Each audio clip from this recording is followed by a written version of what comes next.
Hello students, यहाँ पर हम लोग देखेंगे क्लास 10th के साइंस से एक महत्वपूर्ण चैप्टर है हमारे पास अम्ल, क्षार और लवण। इस चैप्टर में जितने भी महत्वपूर्ण ऑब्जेक्टिव प्रश्न होने वाले हैं इसको हम लोग एक एक करके देखने वाले हैं और ये सारे के सारे प्रश्न जो है तुम्हारे पीछे के बोर्ड एग्जाम में पूछे गए। तो निश्चित तौर पर सारे के सारे प्रश्न तुम्हारे लिए महत्वपूर्ण होने वाला है। एक तुमको आइडिया लग जाएगा कि किस तरह का प्रश्न तुम्हारे बोर्ड एग्जाम में पूछा जाता है। तो जी शुरू करें। पहले नंबर का प्रश्न यहाँ पर हम लोग देखने वाले हैं। प्रश्न है सिल्वर क्लोराइड का रंग क्या होता है। जैसा कि यहाँ पर तुमको दिख रहा है सिल्वर क्लोराइड का सूत्र होता है AgCl और यह एक क्या है, लवण है। यह एक लवण है और इसका रंग जो है वो सफेद होता है। कैसा होता है? सफेद होता है। तो सिल्वर क्लोराइड का रंग जो है वो सफेद होता है। दूसरे प्रश्न की ओर बढ़ेंगे। प्रश्न में कहा जा रहा है निम्नलिखित में से कौन लवण है। अब ध्यान से देखो HCl, HCl क्या होता है? हाइड्रोक्लोरिक अम्ल। ये क्या होता है हमारा?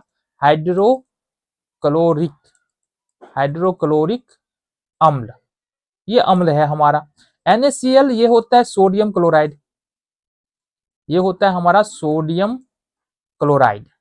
और ये क्या है हमारा? ये क्षार है, ये लवण है। ठीक है। अगर हम बात करें NaOH, ये होता है सोडियम हाइड्रोक्साइड। क्या होता है ये? Sodium hydroxide. और ये भी क्या है हमारा? ये एक क्षार है। क्या है ये? क्षार है। आगे देखेंगे KOH, ये भी हमारा क्या है? Potassium hydroxide. Potassium hydroxide. और ये भी क्या है हमारा? ये भी एक प्रकार का क्षार है। तो यहां पर पूछा जा रहा है कि निम्नलिखित में कौन लवण है। तो तुम्हारा बी ऑप्शन यहां से सही होने वाला है। NaCl जो है यह क्या है हमारा? ना लवण है, ये ना क्षार है, ना अम्ल है, ये हमारा लवण है। बी ऑप्शन तुम्हारा यहां से सही है। आगे बढ़ेंगे। प्रश्न में कहा जा रहा है कि नीला थोथा का रासायनिक सूत्र क्या है। नीला थोथा या बोलो तूतिया, या नीला थोथा का जो एक और नाम होता है, इससे तुमको पता चलेगा नीला थोथा। इसका जो एक और नाम होता है वो होता है कॉपर सल्फेट। क्या होता है? Copper sulphate. अब इसके सूत्र के बारे में बात करेंगे तो ये होता है CuSO4 × 5H2O। नीला थोथा का सूत्र होता है, जिसको नीला थोथा या कॉपर सल्फेट या तूतिया के नाम से भी हम लोग जानते हैं। आगे बढ़ेंगे। प्रश्न में कहा जा रहा है निम्न में कौन कमरे के ताप पर द्रव होता है। Ethane, ethyne, methane. ये सारे के सारे गैस है। देखो एथेन भी गैस है, एथाइन भी गैस है, मीथेन भी गैस है। एक बचता है एथेनॉल जो अल्कोहल होता है, और ये हमारा कमरे के ताप पर क्या होता है? गैस होता है, द्रव होता है। ठीक है। आगे बढ़ेंगे। निम्न में कौन भस्म नहीं है। भस्म कहने का मतलब क्षार नहीं है। तो यहाँ पर एक बात ध्यान रखो, यहाँ पर पहचानने का तरीका क्या है भस्म को पहचानने का। ये सोडियम क्लोराइड तो पहले हमारा लवण हो जाएगा, तो ये हमारा भस्म तो होगा ही। पहला ये खत्म हो गया। धातु के ऑक्साइड और कार्बोनेट, जितने भी धातु के ऑक्साइड होते हैं, ठीक है, और कार्बोनेट होते हैं किसके? धातु के। ऑक्साइड मतलब जिसमें O लगा हो, कार्बोनेट मतलब जिसमें CO3 लगा हो। ठीक है। ये धातु के अगर ऑक्साइड है, कार्बोनेट है, तो इसकी जो प्रकृति होती है ये क्षारीय होते हैं, और या फिर इसको बोल सकते हैं भास्मिक प्रकृति के होते हैं। ठीक है। तो अगर तुमको यहाँ पर देखो Ca है और O है, तो मतलब धातु का ऑक्साइड हो गया, तो ये हमारा भास्मिक प्रकृति का होगा। सोडियम क्लोराइड लवण है। यहाँ पर देखो NaOH, ये भी यहाँ पर भी क्या है? सोडियम हाइड्रोक्साइड है, ये भी भास्मिक ही होता है। और यहाँ पर है हमारे पास सोडियम कार्बोनेट, जो भी हमारा भास्मिक होता है, यानी क्षारीय होता है। तो एक ही बच रहा है हमारे पास बी ऑप्शन में, ये लवण है, बाकी सारा का सारा क्या है? क्षार है। आगे बढ़ेंगे। अगला प्रश्न है निम्नलिखित में कौन क्षारीय ऑक्साइड है। क्षारीय ऑक्साइड, देखो हमने कहा धातु का ऑक्साइड जो होता है वो क्षारीय ऑक्साइड होता है। ठीक है। तो हमको खोजना है धातु का ऑक्साइड कौन सा है। सल्फर डाइऑक्साइड अधातु का ऑक्साइड है। नाइट्रोजन डाइऑक्साइड अधातु का ऑक्साइड है। यहाँ पर फास्फोरस क्या है? पेंटा ऑक्साइड धातु का ऑक्साइड है। एक बच रहा है हमारा सोडियम ऑक्साइड, ये हमारा ये सारा सारा अधातु का ऑक्साइड है। ठीक है। एक बच रहा है हमारा सोडियम ऑक्साइड, ये है हमारा धातु का ऑक्साइड, और इसकी जो प्रकृति होती है वो क्षारीय होती है। बाद बाकी जो तुमको तीनों दिख रहा है ना, ये तीनों इसकी प्रकृति होती है अम्लीय। अगर कहीं भी पूछ दे तुमको SO2, NO2 या फिर P2O5, तो इसकी प्रकृति क्या होगी? अम्लीय। तो धातु के ऑक्साइड क्षारीय होते हैं, Na2O हमारा आंसर हो जाएगा। आगे बढ़ेंगे। प्रश्न में कहा जा रहा है निम्नलिखित यौगिक में कौन अम्ल है। ध्यान से देखना जरा, कौन अम्ल है। ये कॉपर का ऑक्साइड है तो धातु कॉपर धातु है और धातु का ऑक्साइड क्षारीय होता है तो ये क्षार हो जाएगा। फिर है सोडियम ऑक्साइड, धातु का ऑक्साइड है, क्षारीय ऑक्साइड। कैल्शियम हाइड्रोक्साइड धातु का ऑक्साइड है, क्षारीय ऑक्साइड हो जाएगा। एक ही ऑप्शन बच रहा है हमारे पास H2SO4 जो कि है सल्फ्यूरिक अम्ल, और ये जो है हमारा क्या हो जाएगा, ये हो जाएगा हमारा अम्लीय हो जाएगा। ठीक है, सल्फ्यूरिक अम्ल इसका नाम है, क्या है, सल्फ्यूरिक अम्ल। और ये जो है ये अम्लीय होता है, क्षारीय नहीं होता है। आगे बढ़ेंगे। प्रश्न में यहां पर कहा जा रहा है कि अधातु के ऑक्साइड होते हैं, तो हमने पहले ही बताया, क्या बताया कि धातु के ऑक्साइड, ध्यान से देखना, धातु के ऑक्साइड ये होता है क्षारीय, क्या होता है, क्षारीय होता है। जैसे धातु के ऑक्साइड के उदाहरण की बात करें, CaO हो गया, MgOH का होल ट्वाइस हो गया, ये धातु का ऑक्साइड है, क्षारीय होगा। और जितने भी अधातु का ऑक्साइड है, अधातु का ऑक्साइड है, ठीक है, ये होगा तुम्हारा अम्लीय। अब अगर उदाहरण की बात करें तो SO2, P2O5 और जो हमारा उदाहरण है NO2, ये सब कौन सा ऑक्साइड है, ये अधातु का ऑक्साइड है, क्योंकि अधातु और ऑक्सीजन से बना हुआ है और इसकी जो प्रकृति होगी वो कैसी होगी, अम्लीय होगी। तो अधातु के ऑक्साइड जो होती है वो अम्लीय प्रकृति के होते हैं। आगे बढ़ेंगे। प्रश्न में कहा जा रहा है कि एक घोल नीले लिटमस पत्र को लाल कर देता है तो घोल का पीएच मान क्या होगा। देखना जरा, इसके लिए क्या समझना पड़ेगा कि हमारा पीएच स्केल होता है, ठीक है, पीएच अम्ल और क्षार को बताने के लिए क्या होता है, पीएच स्केल।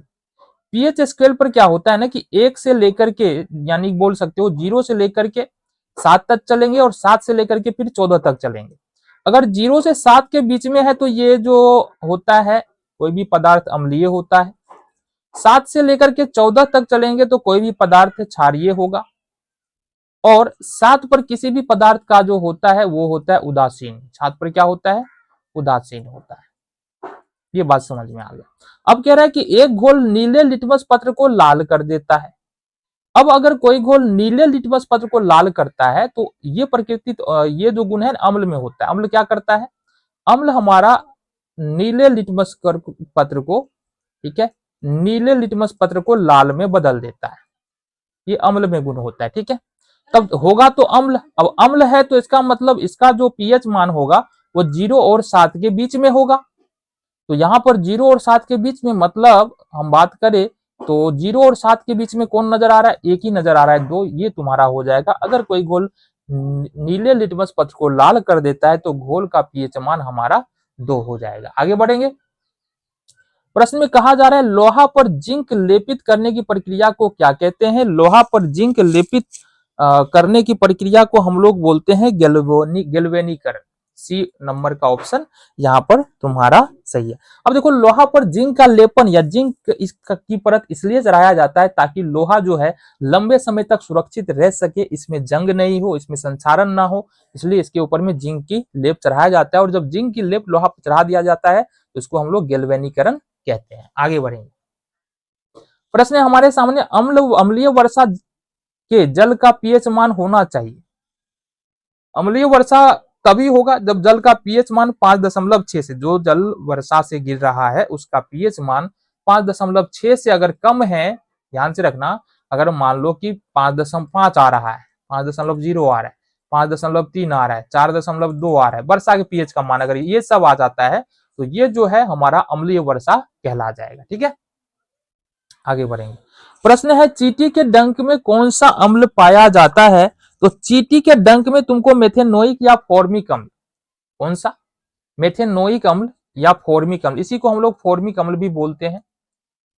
तो मेथेनोइक अम्ल या फॉर्मिक अम्ल तुमको चींटी के डंक में पाया जाता है। ठीक है, आगे बढ़ते हैं।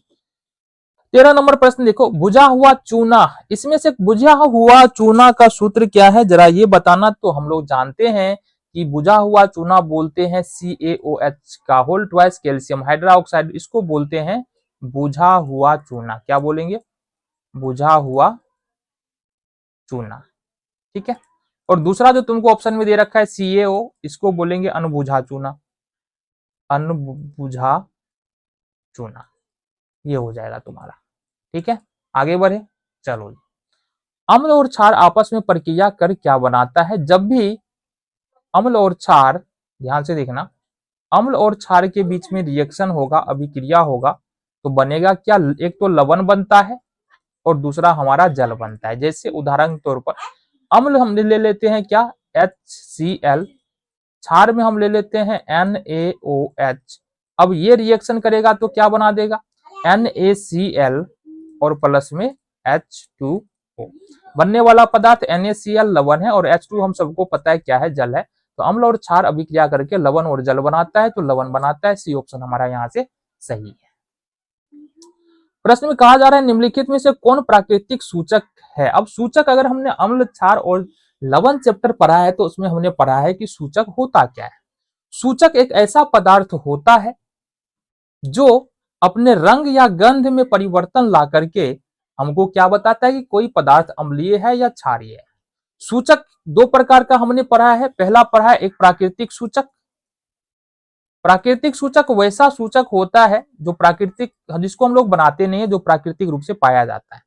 जैसे यहाँ पर ऑप्शन ए में दिया है हल्दी, और बाकी जो ये मेथिल ऑरेंज है और फिनाल्फेलिन है, ये हमारा कृत्रिम सूचक है। कौन सा है? ये दोनों कृत्रिम सूचक है। ये भी अम्ल क्षार का पहचान बताता है, लेकिन ये बनाया जाता है, प्रयोगशाला में बनाया जाता है। तो हल्दी हमारा प्राकृतिक सूचक है। आगे बढ़ेंगे। प्रश्न में कहा जा रहा है प्लास्टर ऑफ पेरिस का रासायनिक सूत्र क्या है? तो ध्यान से देखना, प्लास्टर ऑफ पेरिस का जो रासायनिक सूत्र होता है ये होता है हमारा CaSO4 इंटू हाफ H2O, और इसका जो रासायनिक नाम है कैल्शियम सल्फेट हेमीहाइड्रेट होता है। क्या होता है? Calcium sulphate, calcium sulphate hemihydrate, hemihydrate, ये इसका कैसा नाम है? रासायनिक नाम है। सूत्र यहाँ पर प्लास्टर ऑफ पेरिस POP का CaSO4 इंटू हाफ H2O होता है। आगे बढ़ेंगे जी। प्रश्न है बेकिंग पाउडर मिश्रण है। बेकिंग पाउडर किसका किसका मिश्रण है ये हमको बताना है। तो बेकिंग पाउडर जो है वो मिश्रण होता है हमारा सोडियम बाइकार्बोनेट और टार्टरिक अम्ल का। तो देखो सोडियम बाइकार्बोनेट किधर है बाबू? Sodium bicarbonate, D number option. Sodium bicarbonate और टार्टरिक अम्ल का मिश्रण होता है हमारा कौन सा? Baking powder. चलो जी, यहां पर प्रश्न दिया है धोबिया सोडा का रासायनिक सूत्र क्या होता है? धोबिया सोडा का रासायनिक सूत्र होता है Na2CO3 और इसका रासायनिक नाम होता है सोडियम कार्बोनेट। क्या होता है? Sodium carbonate. रासायनिक नाम सोडियम कार्बोनेट और रासायनिक सूत्र यहां पर तुमको दिख रहा है Na2CO3 इंटू 10H2O। प्रश्न में कहा जा रहा है कि अम्ल का पीएच मान क्या होता है? तो अम्ल का पीएच मान 7 से कम होता है। जैसे कि हमने बताया, ये हमारा अगर पीएच स्केल है तो ये 7 पर क्या होता है? किसी भी अगर 7 मापा रहा है पीएच स्केल पर तो विलयन उदासीन होगा। अगर 7 से कमेगा पीएच मान, जैसे मान लो 4 आ रहा है, 3 आ रहा है, ठीक है, 5 आ रहा है, तो ये हमारा विलयन अम्लीय होगा। 7 से बढ़ेगा, जैसे कि 8 हो जाए, 9 हो जाए, 10 हो जाए, तो ये विलयन हमारा क्षारीय हो जाएगा। अम्ल का पीएच मान 7 से कम होता है। आगे बढ़ेंगे। टार्टेरिक अम्ल निम्नलिखित में से किसमें पाया जाता है? तो यहां पर सही उत्तर तुम्हारा बता दो। टमाटर है, संतरा है, सिरका है, इमली है, बता दो टार्टरिक अम्ल किसमें पाया जाता है। तो यहां पर देखेंगे ध्यान से, सारे ऑप्शन के बारे में देख लेते हैं। तो टमाटर दिया बाबू, टमाटर में होता है ऑक्जेलिक अम्ल। कौन सा अम्ल होता है? ऑक्जेलिक अम्ल। टमाटर में तो पाया जाता है तुम्हारा ऑक्जेलिक अम्ल। संतरा में कौन सा अम्ल पाया जाता है? तो साइट्रिक अम्ल पाया जाता है। तो साइट्रिक अम्ल पाया जाता है, इसमें भी हमारा टार्टरिक अम्ल नहीं है। सिरका में कौन सा अम्ल होता है? तो एसिटिक अम्ल होता है। सिरका में हमारा एसिटिक अम्ल होता है। और बचा हमारा फाइनली इमली, इसमें होता है तुम्हारा टार्टेरिक अम्ल। ये हो गया तुम्हारा। तो टार्टेरिक अम्ल किसमें पाया जाता है? इमली में पाया जाता है। डी ऑप्शन तुम्हारा यहां से सही है। टूथपेस्ट कैसा होता है? जितने भी टूथपेस्ट है या टूथ पाउडर है, सारे के सारे यहाँ पर क्षारीय प्रकृति के होते हैं। होता यह है कि जब भी हम भोजन करते हैं, ठीक है, तो हमारे मुंह में क्या होता है ना, धीरे धीरे छोटे छोटे बैक्टीरिया पनपने लगते हैं और वो हमारे मुंह में जो लार होता है उसको अम्लीय बनाता है। अब जाहिर सी बात है, अम्लीय बन गया तो उसको हम लोग क्या करेंगे? उसको हम लोग उदासीन बनाने के लिए क्षारीय प्रकृति के जो भी वस्तु होगा उसका प्रयोग करेंगे। तो टूथपेस्ट होता है क्षारीय, इस जब भी हम टूथपेस्ट से हम ब्रश करते हैं, प्रयोग करते हैं इसका, तो हमारे मुंह का जो पीएच मान है वो न्यूट्रल यानी उदासीन हो जाता है। ठीक है, चलो जी अगले प्रश्न की ओर बढ़ते हैं। प्रश्न है निम्नलिखित में कौन लवण है, हमको ये बताना है। बता दो बाबू लवण कौन है। देखो जरा ध्यान से देखना जरा, HCl अभी अभी हमने बनाया, ये होता है हाइड्रोक्लोरिक अम्ल। क्या होता है ये? हाइड्रोक्लोरिक अम्ल होता है। तो ये तो अम्ल हो गया। ऐसे भी H+ आयन यहां पर होगा तो ये अम्ल होगा। NaOH, तो यहां पर OH नजर आ रहा है, OH नजर आ रहा है, तो ये हमारा क्या हो गया? क्षार हो गया। यहां भी देखो OH नजर आ रहा है, तो ये भी हमारा क्या हो गया? क्षार हो गया। SO4 वाला जितना भी कंपाउंड होता है ना, वो हमारा लवण ही होता है, तो ये लवण होगा। जैसे ZnSO4 क्या है? लवण है। MgSO4 क्या है? लवण है। तो जहां SO4 नजर आएगा वो क्या होगा? हमारा लवण होगा। क्लियर है? आगे बढ़े, चलो जी। प्रश्न में कहा जा रहा है कि जिप्सम का रासायनिक सूत्र क्या होता है, जरा हमको यहां से बता दो। तो जिप्सम का रासायनिक सूत्र होता है CaSO4 × 2H2O। B number option तुम्हारा सही है। और इसका रासायनिक नाम होता है कैल्शियम सल्फेट डाइहाइड्रेट। रासायनिक नाम क्या होता है ये भी देख लो, प्रश्न में भी पूछ दे। कैल्शियम सल्फेट डाइहाइड्रेट, डाइहाइड्रेट, ये होता है इसका रासायनिक नाम जिप्सम का। आगे बढ़ते हैं। प्रश्न में कहा जा रहा है मधुमक्खी का डंक एक अम्ल छोड़ता है जिसके कारण दर्द एवं जलन का अनुभव होता है। यह कौन सा अम्ल है? तो मधुमक्खी के डंक में यहाँ पर मेथेनोइक या फॉर्मिक अम्ल होता है। ए नंबर ऑप्शन तुम्हारा सही है, मेथेनोइक या फिर इसको हम लोग फॉर्मिक अम्ल भी कहते हैं। ठीक है, ये हो गया तुम्हारा 24 नंबर का ऑप्शन नंबर ए यहां से तुम्हारा सही है। आगे बढ़ेंगे। संगमरमर का रासायनिक सूत्र क्या है? तो जैसा कि हमको पता है संगमरमर मतलब चूना पत्थर बोल लो या खरिया बोल लो, ये सारे के रासायनिक सूत्र क्या होता है? CaCO3 कैल्शियम कार्बोनेट इसका रासायनिक नाम होता है, कैल्शियम कार्बोनेट। चलो ये हो गया तुम्हारा। आगे बढ़ते हैं।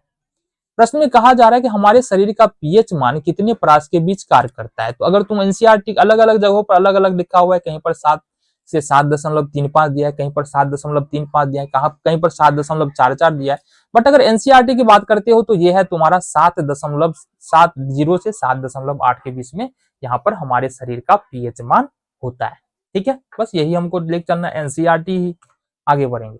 जल का पीएच मान क्या होता है? तो शुद्ध जल का जो पीएच मान होगा वो 7 होगा, क्योंकि शुद्ध जल जो है वह बिल्कुल उदासीन होता है, ना ही अम्लीय होता है, ना ही यह क्षारीय होता है। तो ये तुम्हारा हो गया। आगे बढ़ेंगे। निम्नलिखित में से कौन सही है? अब ये जो सारे के सारे सूत्र दिया है ना, ये धोबिया सोडा का सूत्र है। किसका है? धोवन सोडा या धोबिया सोडा। इसको हम लोग बोलते हैं सोडियम कार्बोनेट। क्या बोलते हैं? Sodium carbonate.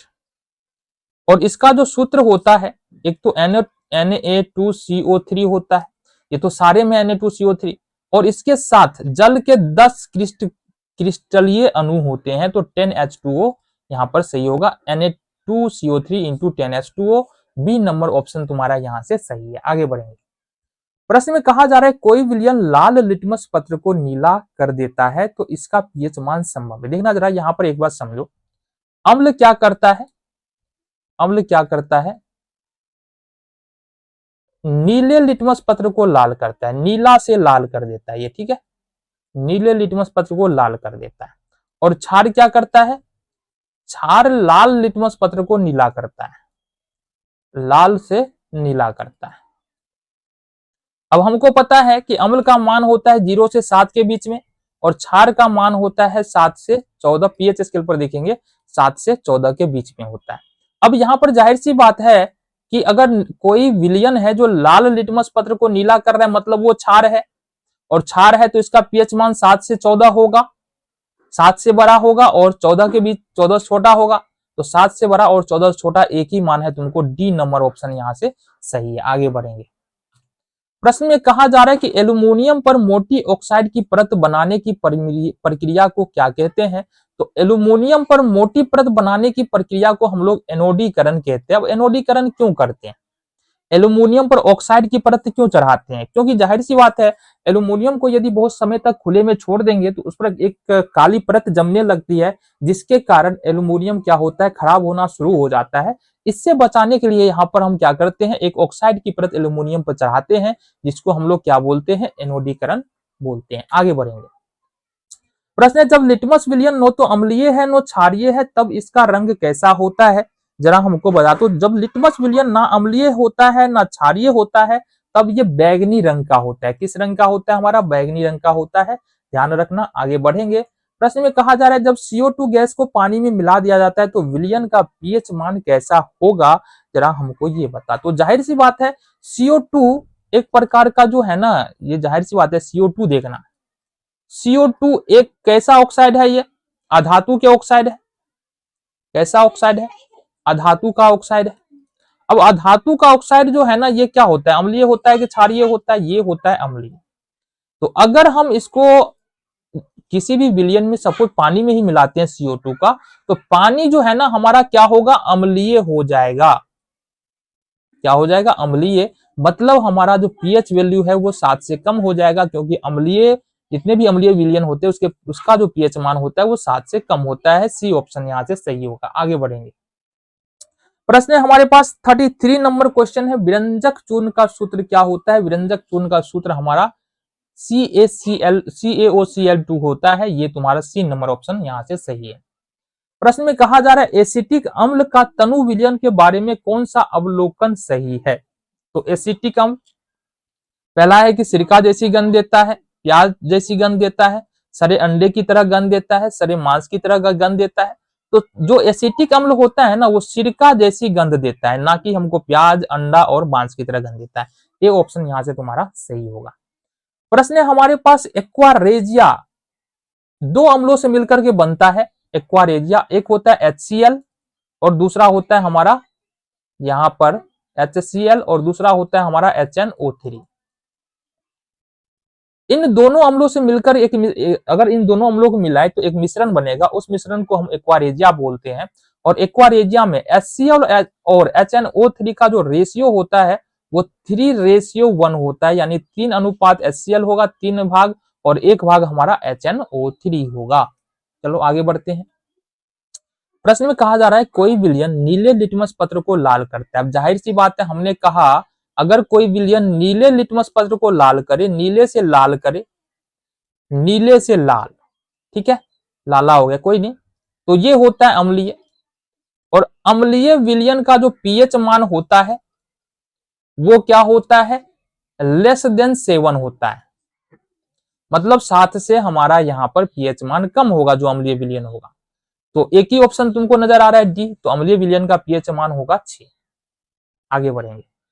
प्रश्न में कहा जा रहा है कि ऑक्जेलिक अम्ल का प्राकृतिक स्रोत क्या है, जरा हमको बता दो बाबू, आ जाओ देखो जरा। तो ऑक्जेलिक अम्ल जो पाया जाता है ना वो तुमको किसमें पाया जाता है, टमाटर में पाया जाता है। इसमें टमाटर में ऑक्जेलिक अम्ल पाया जाता है।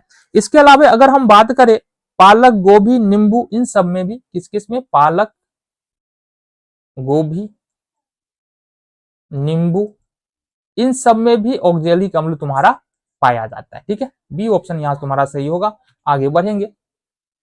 निम्नलिखित में कौन सा आयन लाल लिटमस पत्र को नीला कर देगा। तो देखो जरा ध्यान से कि अम्ल में होता है तुम्हारा, जितना भी अम्ल होता है ध्यान से देखना, अम्ल होता है उसमें H+ आयन होता है।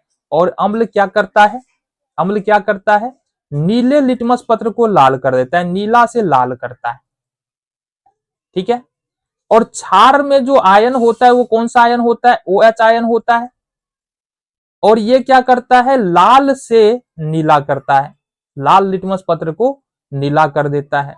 तो यहां पर जो हमारा सही उत्तर होगा OH आयन, कौन सा आयन, OH आयन। ठीक है, क्यों होगा, पूछा जा रहा है कि लाल लिटमस पत्र से नीला करता है तो क्षार होगा, और क्षार में कौन सा आयन होता है, OH आयन होता है। बी ऑप्शन यहां से तुम्हारा सही होगा। प्रश्न में कहा जा रहा है कि एक छात्र परख नली में दिए गए सोडियम बाइकार्बोनेट के तनु विलयन में सार्वभौमिक सूचक की कुछ बूंद मिलाता है तो निम्नलिखित में कौन सा रंग दिखेगा। तो देखो क्या रहा है, एक बर्तन या एक परख नली है, इस प्रकार से हमारे पास एक परख नली है। इस परख नली में हमने क्या रखा है, इस परख नली में हमको सोडियम कार्बोनेट Na2CO3 का तनु विलयन यहाँ पर रखा गया, मतलब इसको जल में मिला करके हमने रखा है, बस ये समझ लो। तो हमने ये CO3 होगा। हमने कहा जो धातु के कार्बोनेट होता है वो कैसा होता है, क्षारीय होता है। अब इसमें जो भी पदार्थ रखा है, सोडियम कार्बोनेट जल के साथ मिला करके रखा गया है, तो ये पूरा का पूरा जो विलयन है ना, कैसा है, क्षारीय। ये विलयन कैसा हो गया हमारा, ये विलयन हो गया हमारा क्षारीय विलयन हो गया। अब कह रहे हैं सार्वत्रिक सार्वभौम सूचक यानी कि यूनिवर्सल इंडिकेटर की कुछ बूंद इसमें मिलाया जाता है। अब हम बात करें जो यूनिवर्सल इंडिकेटर है उसका रंग जो बदलेगा ना, वो किस रंग में बदल जाएगा, ये हो जाएगा तुम्हारा नीले रंग में। किस रंग में बदल जाएगा, नीले रंग में बदल जाएगा, क्योंकि यूनिवर्सल इंडिकेटर या फिर सार्वभौम सूचक को अगर क्षारीय विलयन में डालते हैं तो वो नीले रंग में बदल जाता है, और अगर हम अम्लीय विलयन में डालते हैं तो वो लाल रंग में बदल जाता है। आगे बढ़ेंगे। प्रश्न में कहा जा रहा है निम्नलिखित में से कौन सा बुझा हुआ चूना है। तो इसके बारे में हमने पहले भी बात किया है कि बुझा हुआ चूना कौन होता है और अनबुझा चूना तुम्हारा यहाँ पर कौन होता है। तो हमने कहा बुझा हुआ चूना होता है CaOH का होल ट्वाइस। बी ऑप्शन तुम्हारा सही है, पहले भी यहाँ पर आ चुका है एक बार।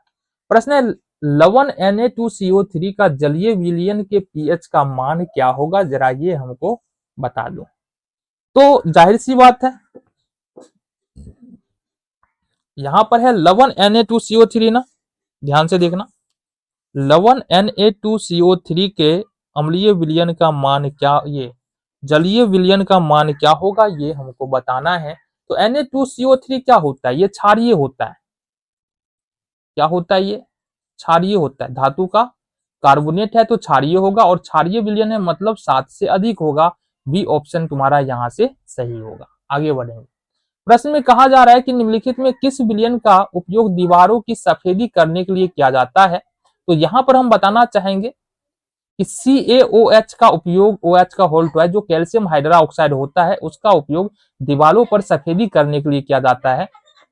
चूना होता है CaO, इसका सूत्र होता है, इसको जल के साथ हम मिला देते हैं तो ये बन जाता है हमारा CaOH का होल ट्वाइस, और इसका प्रयोग हमको कहां पर किया जाता है, हमारा दीवारों पर सफेदी करने के लिए किया जाता है।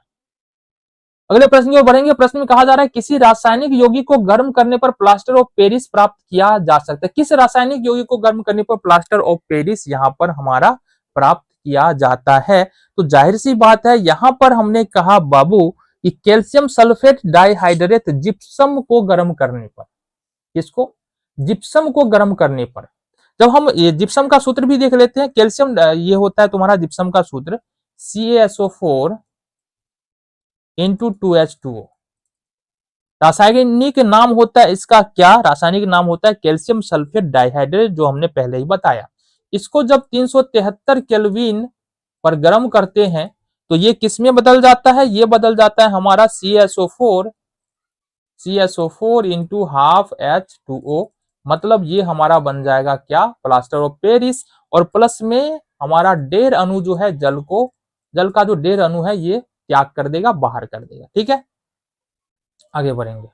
प्रश्न में कहा जा रहा है एक जांच परख नली में दिए गए विलयन में लोहे की कील को डुबाया जाता है। आधे घंटे के बाद यह देखा गया कि विलयन का रंग परिवर्तित हो चुका है।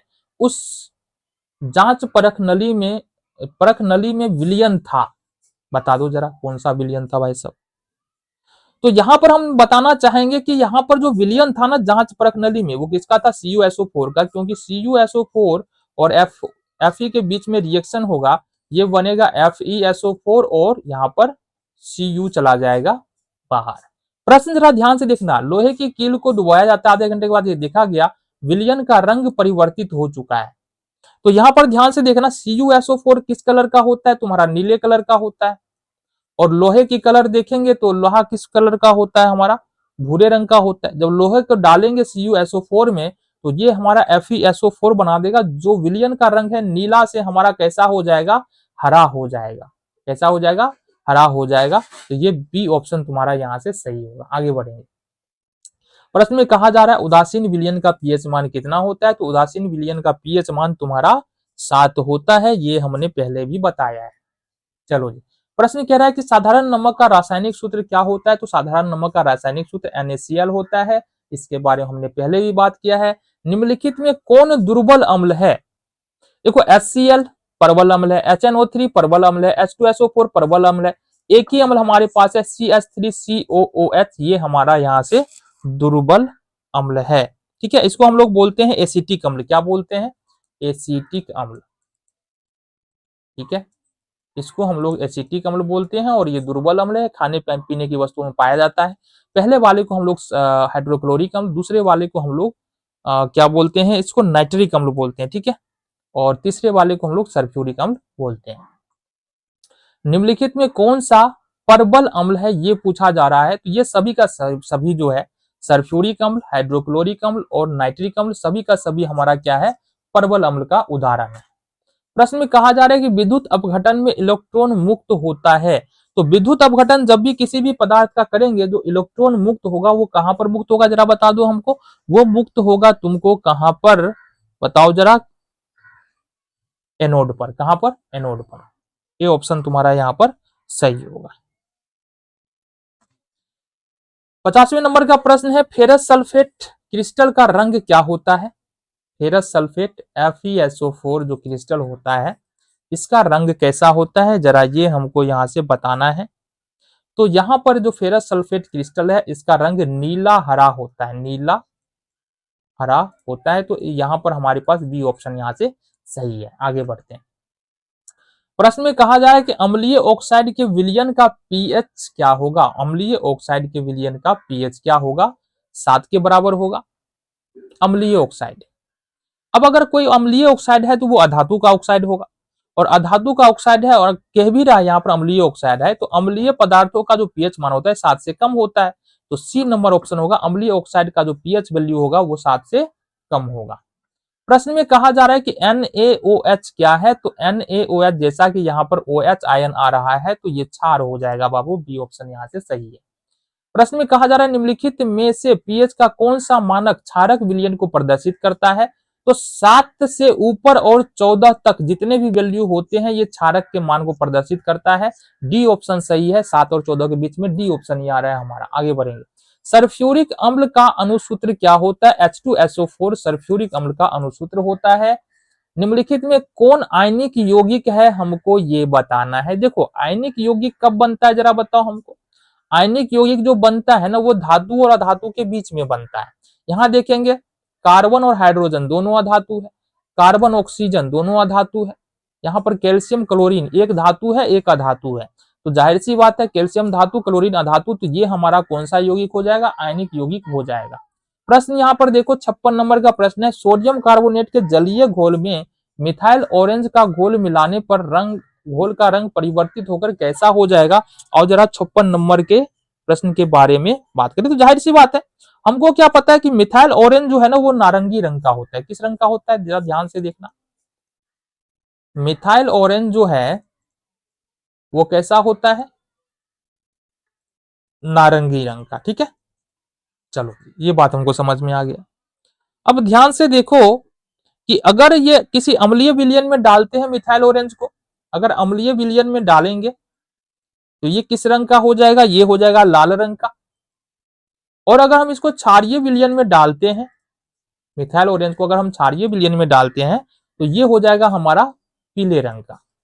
तो प्रश्न में हमारा है सोडियम कार्बोनेट के जलीय घोल में मिथाइल ऑरेंज मिला रहे हैं। सोडियम कार्बोनेट क्षारीय होता है और क्षारीय विलयन में अगर हम डाले मिथाइल ऑरेंज को तो वो पीले रंग में बदल जाता है। ए ऑप्शन हमारा सही होगा। प्रश्न में कहा जा रहा है कि सोडियम कार्बोनेट का सूत्र क्या होगा? ए ऑप्शन यहां से सही है, Na2CO3 सोडियम कार्बोनेट का तुम्हारा सूत्र होगा। अगले प्रश्न की ओर यहां पर हम लोग बढ़ते हैं। प्रश्न है बेकिंग सोडा जो हमारा खाने वाला सोडा होता है उसका रासायनिक सूत्र क्या है? सोडियम बाइकार्बोनेट NaHCO3 इसका रासायनिक सूत्र होता है। रासायनिक नाम होता है इसको सोडियम बाइकार्बोनेट। क्या होता है? सोडियम बाइकार्बोनेट ये होगा, या इसको हम लोग बोलते हैं sodium hydrogen carbonate. Sodium hydrogen carbonate. ठीक है, ये तुम्हारा यहां से उत्तर होगा। आगे बढ़ेंगे। प्रश्न में कहा जा रहा है इनमें से कौन सबसे अधिक अम्लीय है, तो जो सबसे कम मान होगा वो सबसे ज्यादा अम्लीय होगा। ए ऑप्शन यहां पर सही है। प्रश्न में कहा जा रहा है सिरका जो अचार बनाने में प्रयोग किया जाता है निम्नलिखित में से क्या है। तो सिरका के अंदर में ध्यान देना कि 5 से 10%, कितना 5 से 10% जो है वो तुम्हारा एसिटिक अम्ल होता है। ए ऑप्शन यहां पर सही है। बेकिंग पाउडर का अनुसूत्र क्या होता है, तो बेकिंग पाउडर का अभी हमने बात किया NaHCO3, जिसका रासायनिक नाम होता है सोडियम हाइड्रोजन कार्बोनेट या सोडियम बाइकार्बोनेट, बेकिंग पाउडर का रासायनिक सूत्र होता है। आगे बढ़ेंगे। प्रश्न में कहा जा रहा है निम्नलिखित में से कौन विजातीय यौगिक है, तो यहां पर चूना पत्थर ये किसका कंपाउंड है, CaCO3 का कंपाउंड है, मतलब कैल्शियम कार्बोनेट। खरिया ये भी हमारा कैल्शियम कार्बोनेट है। अगर संगमरमर की बात करें ये भी हमारा कैल्शियम कार्बोनेट है। बट प्लास्टर ऑफ पेरिस की अगर हम बात करते हैं तो ये बाबू कैल्शियम कार्बोनेट नहीं है। हमको पता है कि प्लास्टर ऑफ पेरिस का जो सूत्र होता है ये होता है CaSO4 इंटू ½ H2O। तो विजातीय यौगिक कौन सा हो गया, डी, प्लास्टर ऑफ पेरिस।